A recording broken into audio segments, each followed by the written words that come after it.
Israel won't let journalists in there is because they don't want the world to see what they're doing to these people. Period. That's the reason, and everybody, including you, knows it. The problem here is that you're not allowed to tell the truth. You're Israel's lawyer, and you got to defend them no matter what. Natasha, does Israel have nuclear weapons? Sorry, I'm an independent does Israel have nuclear weapons? Of the English bar. Yes or no? That's a good question. I'm not instructed. Yes or no? I'm yes not or no, instructed. Natasha? Do they have Does nuclear Israel have weapons? nuclear weapons, Natasha?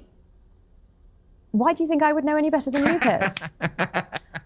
What's the name of your company? You do know. You are name of your not telling the organization? truth, and so you won't say it. Well, By the way, this hang right on. here, Piers, well, let Yeah. me just say, it's disqualifying to this conversation. You're playing a different game than me and Piers are. We are having a conversation about what's actually going on. You're a lawyer who's not allowed to incriminate your client, which is Israel, because you know the answer the same way Piers knows it, the same way I know it. Do they have nukes? So it wasn't about Israel. Why is everything that happens in the world the fall of Israel Day? This is such a blatant straw man. I didn't say everything in the world is the fault of Israel. I'm saying they were also guilty of this. But why are you putting the emphasis on them when George W. Bush and Tony Blair were using their bully pulpits to make this point to a far wider audience than some guy in the Middle East called Benjamin Netanyahu? If you think that I am removing any of the blame from George W. Bush or Tony Blair, I assure you you're wrong, and you don't know what you're talking about. I've been blasting them for years. They're war criminals who should be in the Hague. I agree. That is not the issue. We are talking specifically about the nation of Israel right now, so I'm talking about their responsibility. And why is it, by the way, that this is always a one-way street? You know, I hear all the hawks constantly being like, Iran said this, Iran threatened this. What about the threats in the other direction? We doing this? This is a country that poses no threat to the United States of America. And if you guys want to try to hang on the fence here and go, hey, I'm not telling Americans what to do. I think Israel should do it on their own. But that's just a fantasy land. They're not doing it on their own. They're doing it with our weapons, with our intelligence. You stopped me when you were being You opened by saying that Piers. You got interrupted when you said Piers was running cover for Hamas by pointing out that Israel's going too far. Quiet. Let me. No, you didn't. Your point stopped. Listen. All right, don't talk over each other. Let Dave respond, and then you respond to him. I listened to the garbage. Let him respond, then you reply. Let me get in now. Okay. All right, but stop talking. Lady, let me just save you all the time in this debate. You wanted to debate me because I'm so wrong about everything and I'm so influential, and you wanted to smack it down. It ain't going to be you, lady. You're not the one who's going to stop me. This is just ridiculous. It's lady. Okay, I'll tell you whatever. Oh, okay, good one. Oh yeah, you really smacked down my bad ideas. Anyway, Piers, again, all they have. You're too stupid to realize it. You're too stupid to realize how bad your ideas are.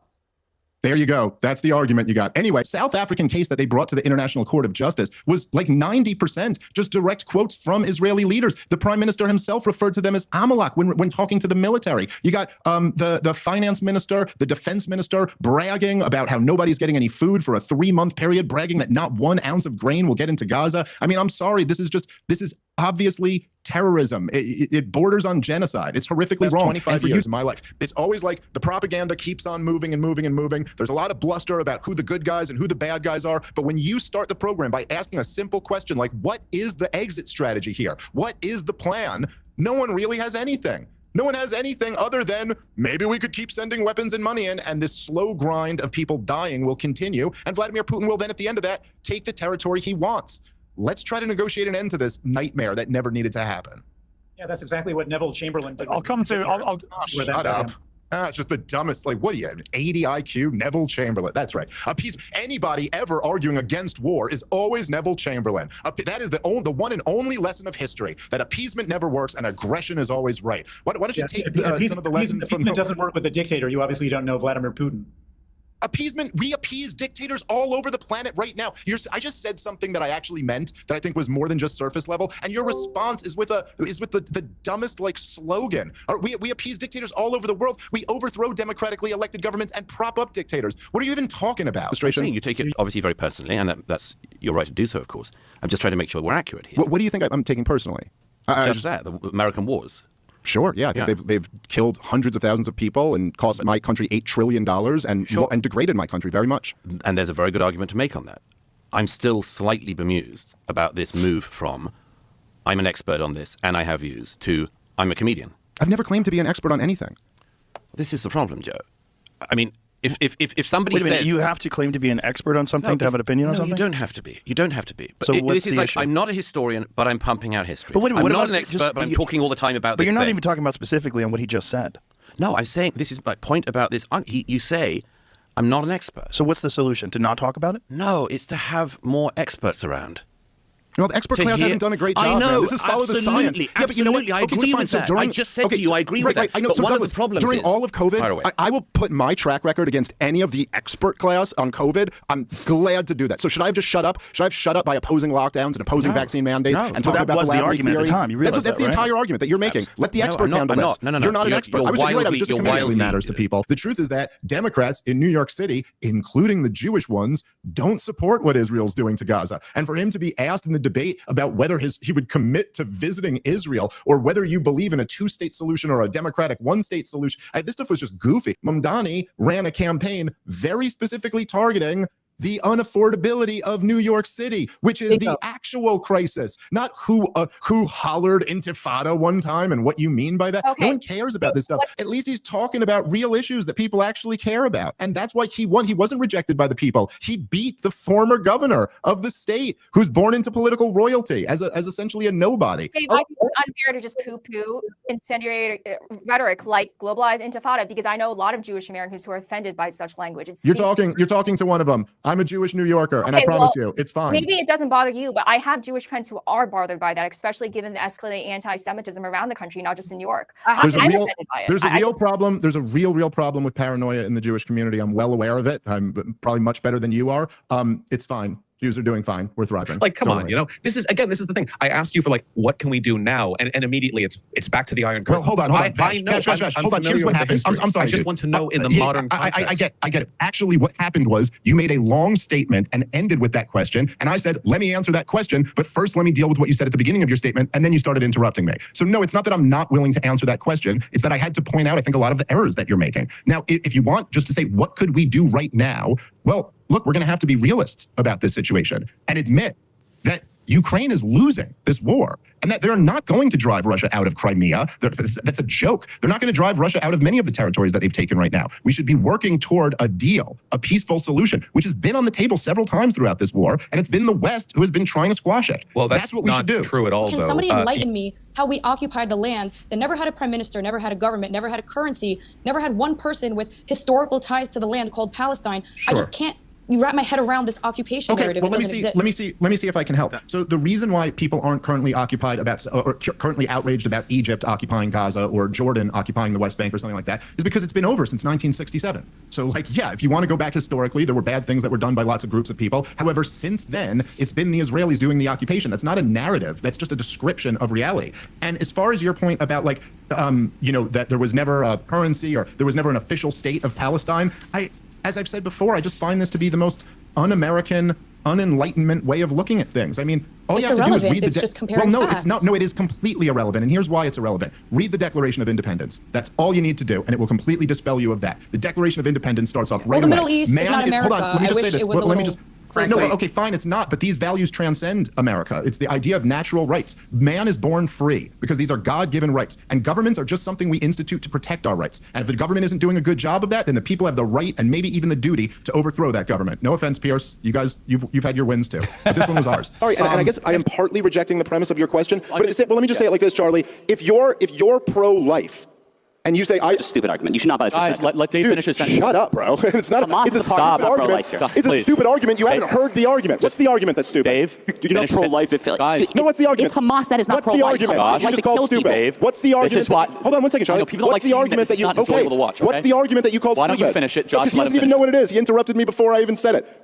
Okay, here's the argument. If you're pro-life, it's not incumbent on you to have a plan for what the mother ought to do with the baby. Like, you don't have to have a plan for daycare and college funds and all that. You just say, hey, I think this option should be off the table. I don't think you have the right to murder the baby while it's inside of you. Likewise, I'm not saying I have to have the perfect plan. If we had more time, I could expound on what I think they should have done. But how about don't deny 1 ounce of grain for 3 months and then shoot at the poor people who are trying to get food? Josh, how about you take that option off the table? Is that argument stupid, Josh? It's happening right now today.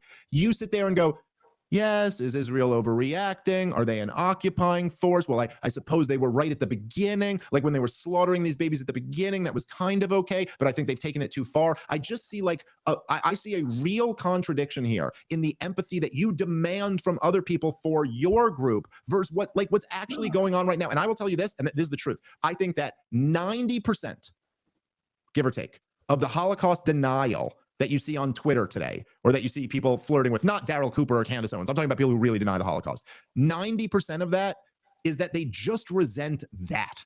They resent the idea that we have to forever always like pay homage and respect to your group suffering, and yet we're not allowed to just have a real conversation about what's going on today. You recently debated Douglas Murray, as you mentioned, the British neoconservative journalist, Israel supporter, on Joe Rogan's podcast. You guys had this viral exchange in which Murray argued that you really shouldn't express opinions on Israel or the West Bank or Gaza since you've never visited those places. He said that he never comments on countries he's never been to, as a long-standing journalistic principle of his. So were you surprised to see him, Dave, writing a column in the New York Post last week on the topic of Iran, a country he's never been to, urging Donald Trump to attack Iran, a country he's never been to? Where you come to debate the issue, and all they want to do is debate you and your character and whether you're a hypocrite. And so every time I'd bring up a point, Douglas Murray would go, oh, look, a libertarian quoting the CIA. So his response would always be to go at me. But of course, if you just think about it, and Joe had asked me not to make it like that type of debate. So I was like, I'm just going to debate the issues while he can keep doing this. But look, Douglas Murray started writing books advocating for wars when he was like a 23-year-old. He wrote a book about neoconservatism, yeah. Yeah, I mean, it's like, and then he said to you that you were being anti-Semitic by mentioning the word neoconservative, a topic he wrote an entire book about as a non-Jew. I know. And then also claimed that I was like slippery and you couldn't pin me down, but yet he can write a book defending neoconservatism. And then when I bring up the word neoconservatism, he's like, whoa, what are we talking about here? Again, I like this. It's also kind of funny how they become the biggest caricature of like a woke leftist, like literally just shutting down an argument by screaming bigotry. The worst caricature of what they accuse the left of being for the last 20 years is what they become immediately when you point out their own track record. Political, because obviously laws and politicians are involved in it. I'm just saying that it's like, you almost have to conceive of it in a different way. This isn't left-wing versus right-wing. Like we have these different political ideologies that are competing with each other. It's a moral issue. I disagree. What do you disagree? I disagree. It's not political and that it's not left versus right. 100% it is. And it just is. And I don't care what anybody says. It's the truth because there's only one party pushing it. That you can mutilate your children. That you can get arrested if you don't affirm their gender. That all this the SB bullshit. There's only one party pushing it. It is 100% political and it's easily identified on who's pushing it. It's that simple. You're not wrong, Ricky. You're not wrong. But I'm not arguing that there's one political party who's more guilty of it. What I'm arguing is like when you say the term left wing, like historically what left wing versus right wing has meant is that left wingers believed in egalitarianism and right wingers believed in traditional hierarchies. This doesn't fall into that. Like this is a completely different thing. That's what makes it more sick. This is a different beast. Dave, that's what makes it more sick. Yeah, no, I don't actually think we're disagreeing. That's even, no, I know we're not disagreeing. That's what I'm saying. Well, your tone seems to indicate we are. No. If anybody, but let me tell you why. The fact that it shouldn't be politicized. I like Joe Biden as president. I do, and I mean that. I'm not being sarcastic. I actually really love him as president. I think he's the man for the job. He is the perfect representation of where we're at as a society. If someone who didn't know anything about America was like, where's America at right now? You'd be like, right there. That's where we're at. This president made of tissue paper is basically, that's what we've got for you. Whew. He is old. It's unbelievable. Like I know, you guys here, you know me. Like I'm not, people sometimes I'll make jokes about Biden or whatever and they try to size you up, like what team are you on? But then I have to tell them that I think both your teams are retarded, you know? Like my team, my team is the team that thinks all politicians are criminals. That's my team. Look at that. They're all blood-soaked monsters.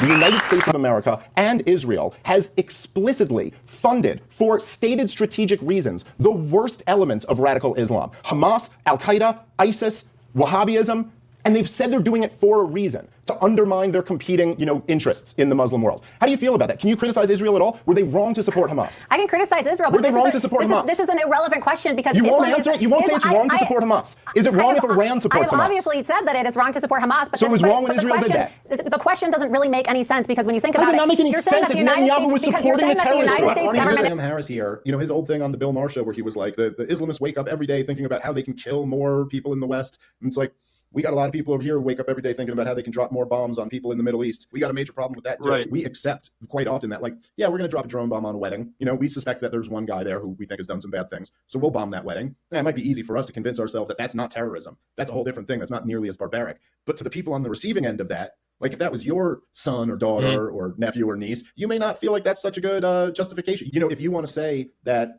that America nuking Hiroshima and Nagasaki is not terrorism. America's shock and awe is not terrorism. Our sanctions regimes are not terrorism. Israel's 60-year-long occupation is not terrorism. Like, fine, but you're back to the Noam Chomsky definition of terrorism, which essentially is it's terrorism when they do it, and it's counterterrorism when we do it. He just said that there has to, one side has to show that there's a military necessity, he doesn't know these words, but that's what he's talking about, to actually enter the war. Hamas invaded Israel on October 7th. I've never heard military necessity before. You blew my mind with your expertise. Right, I know. It's like you need, I'll give you War 101 offline. That's fine. Hamas invaded Israel on October 7th. All of this, I'm an expert. You don't know this. I'm an expert. You haven't studied military 101. Then after all of that, the substance of what we're left with is... Right. Okay, got it. After all of that, the substance that we're left with is Hamas started the war on October 7th. Yes, the most basic point that every pro-Israel person has made on this show forever. That's what you've got here. Okay. I got a fact. It's now not you a fact. The fact It's not a how fact. Israel could achieve that goal. By the way, you also don't even know what an appeal. It's not an appeal to emotion. By the way, that's not what it is. Although you do seem to be flirting with an appeal to authority. Right? No, it's an appeal to morality. For me to describe the actual human impact of what this policy is resulting in is not an appeal to emotion. I mean, like, it's an appeal to morality, and it's an appeal to logic. An appeal to logic. Look, okay, first of all, when I describe the lockdowns that swept this nation in 2020 as totalitarian, just to be clear, I'm not being hyperbolic. When you're waking up every morning to watch your TV, to find out from your governor what you're allowed to do today, including, am I allowed to go to work? Am I allowed to have a funeral for my father? Am I allowed to see my family? Am I allowed to step outside without a cover on my face? There is one word and one word only for that, and that is totalitarianism. I'm sorry. That's not slightly hyperbolic. Ben Shapiro built a career opposing identity politics as a proud Zionist. Yeah. Now listen, feel however you feel about Zionism. It's identity politics. Like that is the definition of it. You could not find a better example of a politics built on an identity. And yet you're out here saying facts don't care about your feelings. Identity politics is wrong. And then while you're saying that, your number one priority is this manifestation of identity politics. You can only keep that charade going for so long. No, it's totally true. Before someone sees through it. What you're always weighing, whether you're willing to coalition with somebody, is like, how important is the thing that you're coalitioning about? How important is it? Are we talking about a goddamn genocide? Well, then, yeah, you coalition with anybody who's willing to coalition with you for that. Because who are you? Who are you to ever turn anyone away who's going to support you ending a genocide? I mean, if we were living in 1840 and we were a couple of abolitionists, me and you, Cenk, would we say, well, I don't know, I mean, me and you disagree on taxes. Me and you disagree on monetary policy, so we can't coalition together against slavery. Or would we say, dude, at this point, there's no other issue. There is no other issue. We're abolitionists. We're against slavery. That's it. It doesn't even matter what else we disagree with. This is the issue of our time. And what are we talking about here, man? I mean, we're talking about, like, add them all up. Add up the terror wars and add in Israel's destruction of Gaza to it, too. What are we talking about? We have millions of people who have been slaughtered and trillions of dollars that have been wasted. It's the most important issue of our time, by far. There's not even a close second. And so, this is anybody who's like hesitant to coalition over this right now while we're at the precipice of another war. I mean, come on. That cannot be the case. 7 countries in 5 years. The game here has always been to have regime change against all of the states that are hostile to Israel. That's been what these guys have been fighting for forever. And I just think it's a real moment for Americans to wake up and go, look, what did we just do? We just launched a war against a country that hadn't attacked us, that wasn't an imminent threat, that poses no real threat to the United States of America. And we did it. And then when our president, after blundering and getting us into this mess, makes the heroic decision to end the thing, what does Netanyahu do? He tries to get it going again. I mean, like, why would we put ourselves in this position where we're allowing a country to constantly be pressuring us into another war that almost everybody knows would be a catastrophe if we were to go through? Like, does anyone not think that Benjamin Netanyahu wants us to continue this war and have a regime change there? Who thinks that would work out well? Okay, if people entered your country illegally, they don't have a right to be here. There probably should be some type of order of, operation, is some hierarchy of who should go first. And, we would probably all agree with like violent criminals and gang members and things like that. But, to do it because someone is like an eloquent defender of one side of a conflict is just, I don't know. It's horrific. It's also, an incredibly scary precedent to set. You know, this idea that we can label you a terrorist. You know, it's one because this is the game that they always play. It's like, oh well, it's only if you're a terrorist group or if you hate Jewish people or something like that. And just like with all speech regulations, it's like fine, but who gets to decide that? Because I don't know. I mean, there certainly are a lot of people out there who hate Jewish people, and there certainly are a lot of people out there who, maybe less people, but there are some people out there who defend Hamas. But I get accused of that every single day, and I've never done either. So like, who gets to determine this? And it does seem to me just like more of a continuation of kind of the worst of the post 9/11 tradition in America, where we just get to label something terrorism, and then that shuts off the Bill of Rights or that shuts off critical thinking. It's just, man, it's terrible. It's just so terrible. Poland into this welcome gap. We're trying to prevent Russia from getting stronger. And I don't care about what Russia thinks or feels. Russia is not a great power. Russia has an economy the same size roughly as Spain. Do you think Spain is a great power that the United States should respect? Exactly, dude. Listen, we are in the business of trying to be a world empire, and we're going broke. We're $36 trillion in debt because we can't afford to do it. We've blown $8 trillion in the last 20 years on foreign wars. Why is Donald Trump talking about invading Greenland? Why is Donald Trump talking about invading Canada? Why is Donald Trump talking about annexing Canada? Why is he talking about ethnic cleansing in the Gaza Strip? That is empire. You lost the one pushing for America to be a global empire. That's a total red herring. Total red herring. Total red herring. By the way, I don't support. Go the after guy the who smokes argument. and spends all day arguing with strippers and OnlyFans girls going to speak up? I don't know. They who make this better guy arguments is. than you do, General bro. Ben Hodges, It's not my fault thank that you you so have a much for your lower service to IQ this than a stripper country. and You're a OnlyFans hero. You're an girl. expert. These other guys, I can't take them serious. Okay, well, I mean, listen, you just couldn't okay. respond You to my need point to have at all the right there, dude. pedigree I mean, in order to make an argument, bro.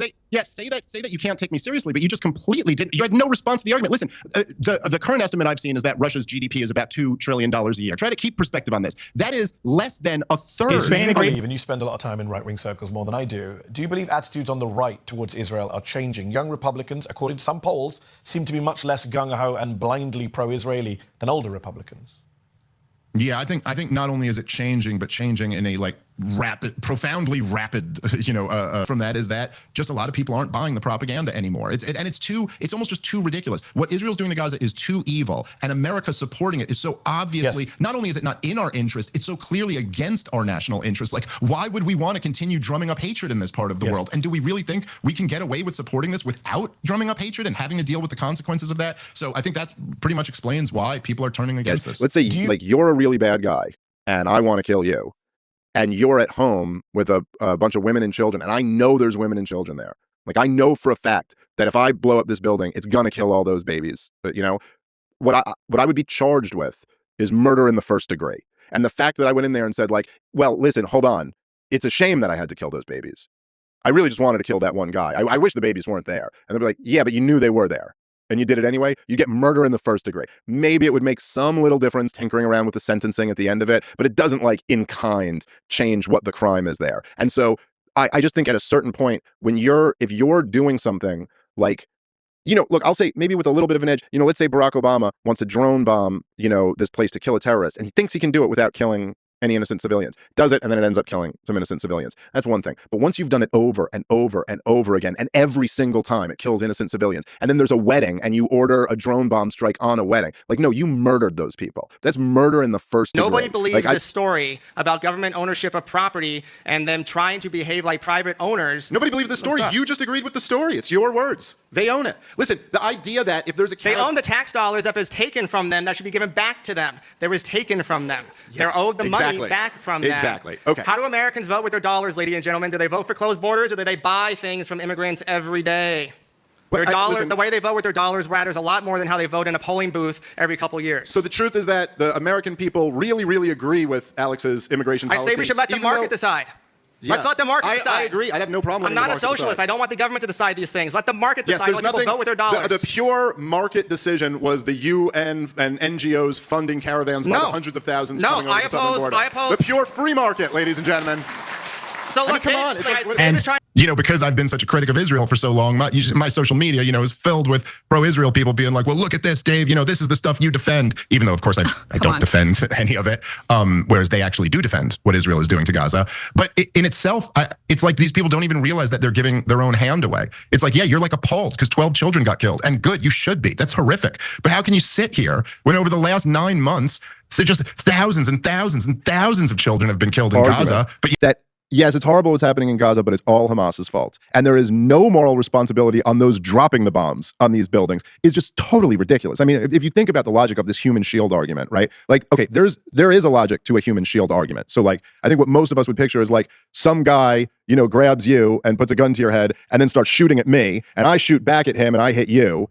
It's totally reasonable to be like, yeah, but that's on him. I mean, he was shooting at me and I had to shoot back and whatever. But that's totally different than if a guy shoots at me and then runs into a school, and then I go, all right, boys, blow up the school. And you go, hey, but there's a whole bunch of kids in there. They go, no, he's using them as human shields. So that's on him because he's in that building. I mean, that's just totally ridiculous. Now that doesn't work anymore. Yes, if they invaded Israel with kids in front of them, shooting at innocent people, and you shot back and hit the kids, okay, fine. That's on them for, you know, you were defending yourself. But this is totally different. Like in any type of police action, which is really how these things should be handled in Gaza because it's Israel's territory. But in any type of police action, if there's a killer who's taken some people hostage and is in a school, even if he's using them as human shields, we go, all right, bring in the negotiator, talk to him, try to get some of the civilians. You don't just blow up innocent civilians. Donald Trump is very implicated in this too. He was the president of the United States of America through all of 2020. He's the one who kept Fauci on the job through the year of lockdowns. But the fact that Fauci was covering up the fact that that his own or subsidiaries of his own agency had funded the lab where the whole thing came from, and then they covered that up and they accused everybody of being a horrible racist or conspiracy theorists if they brought up the theory of where this virus originated from, and then to impose lockdowns and mandates and just lie to the American people the whole way through is one of the gravest crimes that was ever committed by the U.S. government against the American people. And the idea that a president would give out blanket immunity for those crimes is so appalling that essentially I'm saying any way that we could undo these pardons, I support it, but it does bring up a fascinating question, and one that we talked about on a previous episode of this show, Piers. There's questions about the Joe Biden resignation letter itself. It was such a bizarre way for a sitting president to announce a couple weeks before the convention that he wouldn't be seeking re-election. He did it through like a letter, not an address to the American people, and then he threw his endorsement to Kamala Harris through a tweet. This is just so bizarre. It's like out of a crazy fiction novel or something. Like, how do you claim to be the pro-life party and you are unaffected by the fact that there are children dying? I'm sorry. And then the same people who are pro-life advocates will say, well, what's your plan for eliminating Hamas? And it's like, wait, so now I have to have a plan? I can't just be opposed to the intentional killing of babies? Anyway, but look, I mean, as I was saying the other day with Tucker, you have Ben Shapiro, who made his career opposing identity politics as a proud Zionist. You have people like Ron DeSantis, who made his name as being the anti-woke guy. But then as soon as the question of Israel comes up, it's like, oh my God, these college kids and their hurt feelings. And so all of it is just... I was offended by this. He goes, the whole column's an attack on you, and I'm quoting, claiming some Jewish ancestry. Smith has spent the last 18 months since October 7th being very unfunny. Indeed. Claiming some Jewish ancestry. Now, I'm not really sure. Well, I'm just going to, I don't know why that just, well. So what, do you claim some Jewish ancestry? My mom and dad are probably the big ones.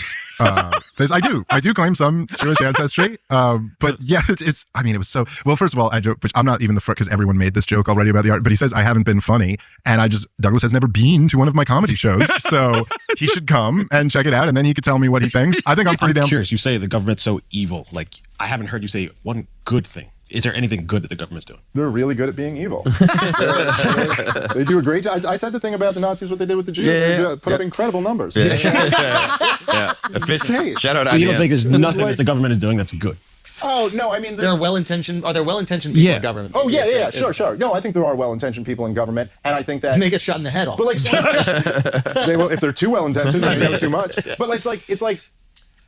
I don't know, like, of course there's things they do that are good, but in the same sense that there could be like a serial killer could still do something that's good in his life. Like he might, you know what I mean? Like a serial killer at some point, they might be like, will you donate another $1 for children who need so-and-so? And he's like, okay. And it's like, I think that the instrument itself is kind of evil. So so anybody who plays it is just going to be complicit with the evil. Yeah, you're going to get caught up in that. It's like a system you can't. But in the same, it's like I look at the government as like a criminal organization, morally speaking. When Tucker was on Piers Morgan, he said the thing. He goes, I don't like my tax dollars being used to intentionally kill children. And a lot of people really objected to that word, intentionally, because I think so many of the defenders of Israel fall behind this. Like, no, that's not intentional. We're just trying to kill Hamas. But again, like I said, we would never accept that standard in like a domestic murder case. It's like, no, like the thing is that if you know there are kids there and you know they're going to die, then that's intent. The pandemic was when Dr. Gupta, who was just mentioned, went on Joe Rogan's podcast for all the days of CNN like demonizing interviewing Joe Rogan. They send their top doctor out there onto his show, and he goes, why is everyone on your network saying I'm taking horse dewormer? Ivermectin's not. And Dr. Gupta looked down at his lap and went, yeah, no, they shouldn't be saying that. Well, Sanjay was the one who corrected there was a better, Sanjay was the one who corrected us. No, actually, after that, he went back and laughed as Don Lemon called it horse dewormer again, and then I guess later corrected you guys. But then there was a moment, and this was the best moment. You got to remember the context of this. This was during the vaccine passports. Okay, the point when the people like me, and I'm sure a lot of you, were basically turned into second-class citizens, weren't allowed to go into restaurants, weren't allowed to go to sporting events, weren't allowed to go into a lot of different office buildings, things like that. And you, personally, along with everyone at CNN, cheered that on. You mused and joked around when you were interviewing Dr. Fauci about what rights the unvaccinated should have. So Dr. Gupta goes to Joe Rogan and says, it is in the middle of all this. He goes, so are you going to get the vaccine? And Joe goes, no, I just had COVID. Why would I get it? I got natural immunity. It's stronger than the vaccine. And Dr. Gupta went, yeah, that's a good point. He had nothing for him. He had no response. It's like when you were, listen. That's not even close to accurate. Okay? Yeah, well, remember last time we played the clip and I was right? Remember last time? You weren't right about that either. You weren't right about that Chris, either. dude, you're in denial here, man. It's so clear that you said that. Just admit it, man, and we can move on. Race. We have Andrew Cuomo, just like the poster child of the failed, humiliated establishment. And then you have this young Mamdani guy. And so Mamdani is sitting there talking about the unaffordability of New York City. And he's doing all these videos where he's like, hey, did you know like these food on the street carts, which New York City is known for? You know, chicken over rice used to be like $7 and now it's $16, or I don't remember the exact price, but it's like something like that. And Andrew Cuomo's sitting there and going, you haven't even pledged to visit Israel. And like, so just right away, as backward as the socialist policies are, you can see this like tremendous advantage that they give to the leftist who's like, hey, he's talking about an issue that actually matters to somebody who lives in Brooklyn. Whereas this other guy said, what? Starving people as they're desperately trying to get a tiny bit of food. They're setting up a concentration camp and they're openly talking about ethnic cleansing. They can call it relocation or transfer, but this is just pathetic euphemisms at this point. And so to be this a year and a half plus after they were credibly accused of genocide, I mean, this is indefensible. And I completely agree with you, Pierce. It's shocking that the Israeli people, who I do not, through all this time, I have never once condemned the people of Israel. I always keep it to their government and the neoconservatives and the war hawks. But I am shocked because there are good people in Israel, and it's shocking that they're not like morally appalled by this, particularly given the history that us Jews have and how connected to that so many Jewish people are, that they'd be on the other side of this genocide. But then on top of that, I'm almost more baffled by their own instincts for self-preservation, that they don't simply read the room and go, we cannot get away with this. Even if we can get away with this politically in the moment, which they might be able to, they have turned global opinion against them, particularly with the younger generation, in a way that simply will never be reversed. Their only course to reverse that would be that organic regime change that me and you were just talking about. Worst of all, with Mao Zedong, right? I mean, he has more deaths on his hands than Adolf Hitler and Joseph Stalin combined. And look, Richard Nixon went over to China and shook his hand. And Pat Buchanan, the most right-wing, guy you could think of, was writing speeches for him. He said, Pat Buchanan literally said in his book that he was making himself nauseous because he was Nixon's speechwriter, as he had to write these nice things about Mao Zedong. I mean, imagine writing nice things about the most worst human being who's ever existed on the planet, but he did that. And that opened up relations. And that was better. If I was thinking about how to deal with a country like China or like North Korea or something like that, I'd be almost down for some like guerrilla private organization to be like, we're smuggling DVDs and like internet hotspots into this country to open it up. So that's what they're terrified of. That's what North Korea is terrified of. They're smuggling DVDs from South Korea, and they start seeing the South Korean soap operas and they go, why do they have so much food on their plates? You've been telling us we're richer than them. Why? I've never seen this much food. You know what I mean? It's like, that's the question becomes like the Spike's point, what caused this cancer? And then what is the cure for it? And the cure for it isn't military confrontation. They said the downfall of the IAEA also said that they've accumulated 881 pounds of uranium enriched to 60%, which far exceeds what is needed for civilian energy production and is close to weapons grade material. So you've got I don't know. Go read and now read the conclusion. Now read the conclusion of the latest report. Read it. Read the whole thing. You want to read it right now on the air? Let's read the conclusion. The conclusion takes back that they're enriching uranium at 60%? Come on. No. See, this is how they're selling this lie, Matt. Yes, nobody's arguing that they're enriching at 60%. They've gone up to the level of having a latent nuclear deterrent. They are not the first country who's ever done this. And yes, that is true. It is higher than what they need for their civilian energy need. And, well, do you believe, Dave, that enrichment to that degree ought to be deterred or allowed? Listen, I think, again, these questions are... I don't like the spread of nuclear weapons at all. And I don't, sure, should they be deterred? I think there would be a great way to deter them by making a deal. I think that would be very possible. I think the Iranians have demonstrated that they want to make a deal. Donald Trump seemed to be signaling he wanted to make a deal. It's kind of unclear now what his true intent was. But then they threw in the idea that you have to get rid of all your centrifuges and all your uranium. And the Iranians weren't going to go along with that. And so, yeah, I think a reasonable deal could be struck here where Iran doesn't get nuclear weapons. But even if they had them, that doesn't mean we should launch a regime change war there now. This is just madness. Have you ever sat like this? Like you're sitting, you're Jewish, I'm Muslim. Have you ever sat with a Muslim like this? I don't think so. Are you scared? No. Was that the George W. Bush narrative, which was the dominant narrative right after 9/11, was that they hate us for our freedom. And that's why you have this issue with radical Muslim terrorists who want to come over here and kill us, because we're free. And look, like, if that's true, but like if there is this group that wants to kill you just because you're free, well, then what's the answer? I mean, there's no other answer other than we better kill them before they come kill us. And so it leads you to turn your brain off and go, well, there's no other option except war. But what Ron Paul was arguing was that that's just not true. It's not true that people hate us because we're free, which, you know, for any human being, once you stop and think about that, doesn't really sound right anyway. But he goes, no, they hate us because we've been over there. And they hate us because we've been bombing their countries, because we've been propping up brutal dictators, because we have our military bases in their holy land. This is their beef.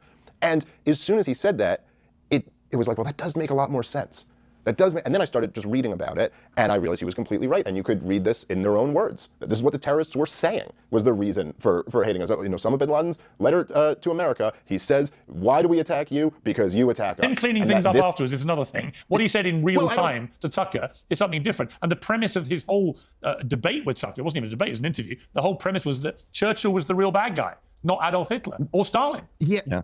Right. Okay. Again, what Daryl says in the interview is, look, I'm being a little hyperbolic here, but I look at Churchill as the true villain, and he didn't kill the most people. He isn't directly responsible for the most atrocities, but here's why. And so, again, I would just say it's not as if Daryl Cooper is walking back what he said there, but if you go listen to the follow-up piece he put out, he's explaining where he's coming from. Yeah, but but Dave, do you personally think that Churchill was the real villain then?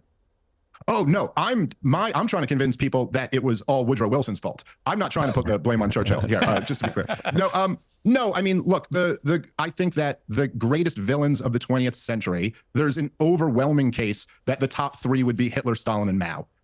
Right. However, I think that in terms of like who did the most evil, the issue that people have with Elon Musk, I don't think, is that he's a rich guy who gave a lot of money to Trump's campaign and now has a position. I mean, Miriam Adelson gave Trump $100 million, and okay, she doesn't have a position, but certainly the picks that she would like have a lot of powerful positions in his administration. And this is true on the Democratic side as well. So the difference to me seems to be that Elon Musk is actually talking about cutting some of government spending. Of course, the U.S. federal government is the biggest, most powerful organization in the history of the world, the biggest government that's ever existed. And so if you dare talk about cutting some spending in that, then all of a sudden you're a pariah. If you talk about exposing corruption, then all of a sudden we have this real problem with rich people in politics. Meanwhile, nobody is saying anything. I shouldn't say nobody, but the same people who are critical of Elon Musk certainly are not talking about Miriam Adelson or Soros or anything like that. So let's be consistent here. Organization in a vacuum, right? Like there were multiple competing factions of, Palestinian groups that were all going to create a worse situation for Israel. And so to some degree, this was like a strategic choice. To pick the craziest of them. But it's not like they were picking between like, there's one terrorist group and then there's two democracy-loving, groups that will really take care of the people. And like,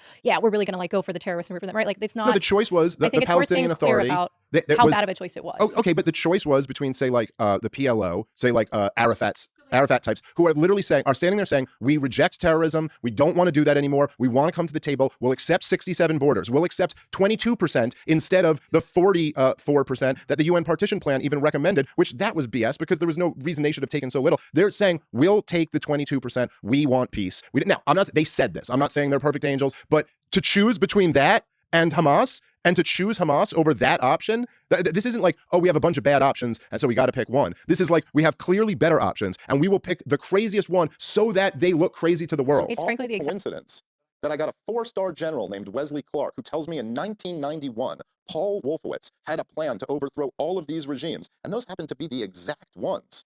Isn't that something?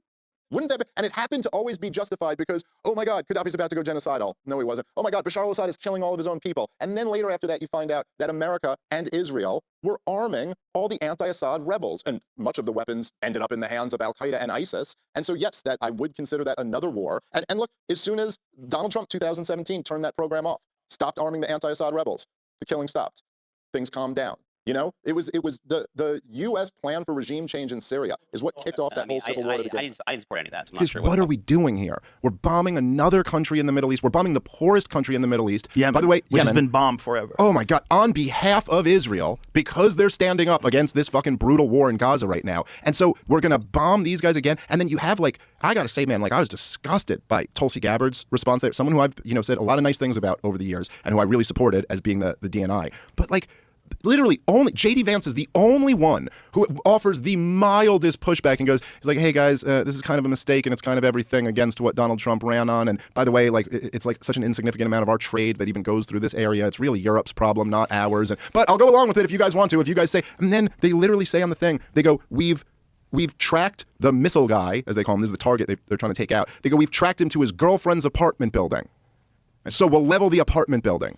And then Tulsi Gabbard's just job well done, team. Everybody's cheering it on. There's not nobody even has the thought to go is there a way we could do this without murdering an entire apartment building's worth of people here? Is there a way? Man, this is a lot. Do none of you guys even kind of believe in God? Are none of you even scared that maybe God exists and that Jesus Christ, what are we doing here? There's none of that. There's not a feeling of that. There's not a sense. That doesn't mean that expertise doesn't exist. Who the hell is arguing with that? If what Douglas Murray was saying was you can only talk about these things if you're an expert, which he certainly implied, but then kept insisting he wasn't really saying that. Well, that's an appeal to authority. It's a logical fallacy. If Douglas Murray is just saying it's important to know what you're talking about, well, then you're just batting down a straw man. Nobody is arguing it's not important to know what you're talking about. By the way, and this is part of the reason why Douglas had such a poor performance and why he's getting so much shit for this, why everyone's having a meltdown about Douglas Murray's performance, is that if he's making the second point, that could be stated in one short sentence, like I just did. Hey, if you're going to talk about these things, it's important to know what you're talking about. Boom, done. It doesn't take 45 minutes to make that point, does it? Because he knows he could make that point and we all go, okay, yeah, we agree. Now let's get into the debate. But he didn't want to do that. He wanted to draw this out as long as possible. And it certainly, at the very least, was not clear that that was all he was saying. He's saying, the answer is have more experts around. It's okay, but what exactly do you mean by that? Well, he never defined it. He never, was clear. And by the way, there's a whole lot of experts who would take my position on that debate. And he doesn't want to have those guys on either. I can promise you that. Because once again, like with Bill Maher, it's not really about expertise. It's about Joe platforming people who are critical of Israel. That's his issue. The fact that every show I go on, I get asked about Daryl Cooper, who somehow, I'm working as hard as I can to generate outrage and controversy. I've been on Rogan 15 times more than him. And still when I'm on, all anyone wants to talk about is Daryl Cooper. And look, I think this in and of itself just says something that's so fascinating. I mean, the guy had one almost throwaway line on the Tucker Carlson show, where, by the way, he caveated it in the beginning and the end. Said, I just say this to get a rise out of my buddy. I'm kind of ribbing him. Also, I'm being hyperbolic. And when I say Churchill's the villain, I don't mean that he committed the most atrocities or was the worst person. And it's my God, this sentence, the reaction alone to it almost proves the point which ultimately is what Daryl Cooper was making, which is that World War II has become essentially our religion. It is down to the fact that if somebody were to say they're a devil worshiper, you wouldn't even bring them on your show, Pierce, because it's not that interesting. No one's even going to want to watch that. It's not. No, but I think. But hang on, Dave. But if you're, Dave, I would say, if you're a Nazi, I admire your defense. I admire your defense, but let's be clear. If someone is going to say that Churchill's the chief villain of World War II, they deserve all that's coming their way, because Churchill tried to defend he didn't even really say that from a genocidal. Yeah, I tend to be on the side of a free exchange of ideas, debating Chris Cuomo, but it's even just the way they. The way they talk about you, or where it's oh, these bro culture guys or something like that. I'm sorry. Objectively, this isn't an opinion. What happens on this show is so much more intelligent and thoughtful and deep than anything that's going on at CNN. You just can't tell. You can't tell me that you sitting down with Elon Musk for 3 hours and then compare that to Wolf Blitzer with all his graphics behind him, talking for 30 seconds before he goes to a pharmaceutical commercial, and then coming back and having the dumbest left winger yell at the dumbest right winger. Really? And you guys are going to act like you're the grown-ups in the room? It's too ridiculous. And that's right. So the entire young generation they've all turned that off. None of them are getting their news from CNN anymore. No. And look, man, that's, I think, the most beautiful part of this election. Yeah, mainstream media is dead. Yeah, that's right. In the 21st century, what has the establishment handed the American people? Okay, we got 9/11, which they did not protect us from. Mm-hmm. Then they lied us into war after war after war, each one being a catastrophe, lying us through the entire thing. I mean, 19 years in Afghanistan, they were saying the army we're building up is doing a great job, and they're going to totally keep the Taliban down as soon as we leave. over and over, like we were just going through the stuff with Putin, lie after lie after lie. The stuff, the way they screwed Bernie Sanders out of the nomination, just blatantly cheated against him. Then they just blatantly interfered in the election in 2020, silencing people, the Hunter Biden laptops, killing that story. After a year, of locking the country down, which was kind of proven to be all based on pseudoscience from a virus that they freaking made themselves and then lied through their teeth about that so they could cover it up. Then they tried to, tell us that this clearly senile man was. Like, how much do you think you can lie? Oh, and by the way, there was a giant pedophile ring that is still redacted for national security purposes. Like, what? We'll get to that. But the truth is, like, between me and you and the millions of people on the internet, like, I'm terrified about the future of our country. I'm very, very concerned about it. And there's a lot of look, I mean, obviously, like, we're in $34 trillion of debt. We can never stop fighting these wars. We've turned world opinion completely against us. We have the worst political and social and racial divides of my lifetime. Yes. The culture is more insane than any time in my lifetime. I mean, the fact that we're debating over whether 5-year-old boys can transition to be girls, the fact that that's even a real thing, and it's not a joke that wouldn't work because everyone goes, that's too absurd to even be funny. You know what I mean? Yeah. That's just like a sign in itself.